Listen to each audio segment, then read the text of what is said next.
While the egg custard are steaming, we will cut the green onion finely.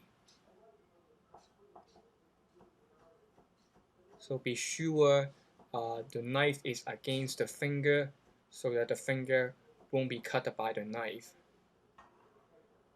As you see, that is how fine we want the green onion to be.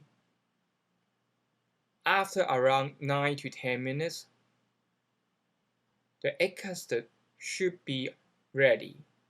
As you see,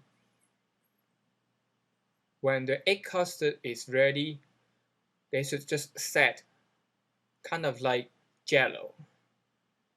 As you see, the egg is not runny at all. Then we will take the egg custard out and lay it on a plate.